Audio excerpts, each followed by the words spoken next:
বেতন আদায়ে ঠিকাদারদের বিক্ষোভ। ফান্ডে টাকা অথচ বেতন বন্ধ ঠিকাদারদের। লক্ষ্মীকান্তপুরে ঠিকাদারদের ক্ষোভ প্রকাশ। এমজিএনআরইজি এর কাজের টাকা না পেয়ে চন্দ্রকোনা 1 নম্বর ব্লকের লক্ষ্মীপুর গ্রাম পঞ্চায়েতে বিক্ষোভ ও পোস্টারিং লক্ষ্মীপুর কন্ট্রাক্টর অ্যাসোসিয়েশনের ঠিকাদারদের। জানা যায়, অর্থবর্ষে 2020 থেকে 21 অর্থবর্ষের কাজের টাকা না পেয়ে বারংবার ঠিকাদারেরা পঞ্চায়েত বিডিও অফিস সহ বিভিন্ন দফতরে জানিয়েছেন, তবুও হয়নি কোনো সুরাহা। তাই লক্ষ্মীপুর গ্রাম পঞ্চায়েত অফিসে বিক্ষোভ দেখায় ঠিকাদাররা।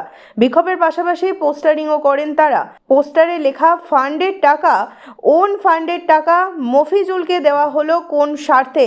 প্রধান তুমি জবাব দাও।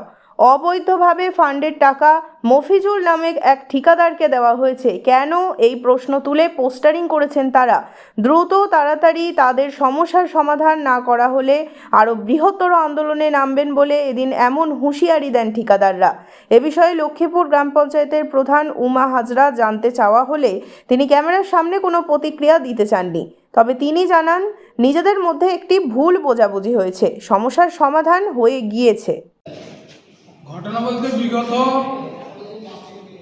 20-21 অর্থবর্ষে যে আমরা এমজিএনআরজি এর কাজ করে রেখেছিলাম, সেই এমজিএনআরজি এর পেমেন্টের জন্য আমরা বিগত 2 বছর ধরে আন্দোলন করে আসছি এবং করছি।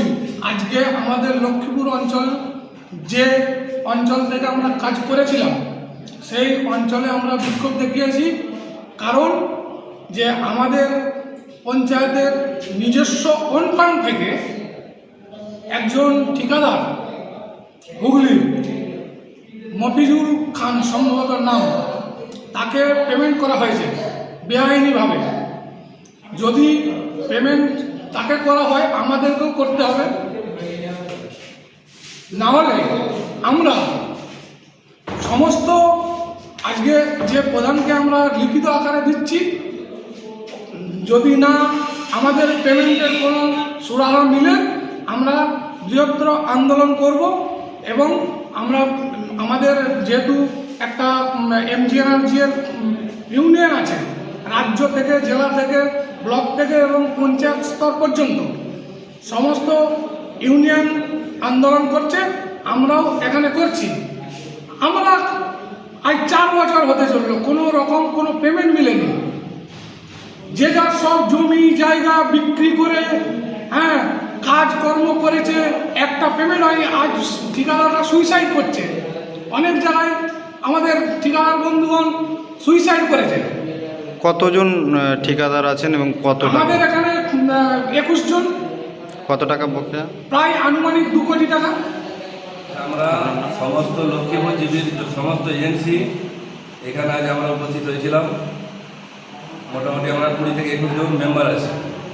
আমরা একটা এখানে জানতে পারলাম যে গোপন সূত্রে একজনকে এমজিএনআরজি সে হুগলির কাজ করেছিল, তাকে মফিজুল খান সম্ভবত নাম, তাকে একটা ওল ফান্ড থেকে পঞ্চায়েতের যে নিজস্ব ফান্ড, সেখান থেকে ওরা একটা 6 থেকে 7 লাখ টাকা পেমেন্ট করে ফেলেছে। কিন্তু আমরা সেটা জানতে পারার পর এর থেকে 2 থেকে 3 বার আমরা অফিসে সাহেব, প্রধান, উপপ্রধান সবাইকে জানানো হয়, ওরা কোনো গুরুত্ব দিচ্ছে না, বলছে জানাবো, আপনাদের স্টেটমেন্ট দেখাবো। কিন্তু আজ আমরা এত দেনা মাথায় নিয়েও লক্ষ্মীপুর জিবিতে আমরা কাজগুলো করেছি 4 বছর বিগত, কোনো টাকা আমাদের পেমেন্টের কোনো সুরা মিলেনি। বিডিও থেকে, জেলা থেকে, ডিএম থেকে, রাজ্য থেকে সমস্ত আন্দোলন আমরা চালিয়ে যাচ্ছি। কিন্তু আমরা বিগত যা পরিস্থিতির মধ্যে এসে গেছি, আমাদের আত্মহত্যা করা ছাড়া কোনো উপায় নেই। মানে যারা ধার দিয়েছে তারা বাড়িতে বারবার যাচ্ছে, নিজে থেকে সুসাইড ছাড়া কোনো উপায় নেই।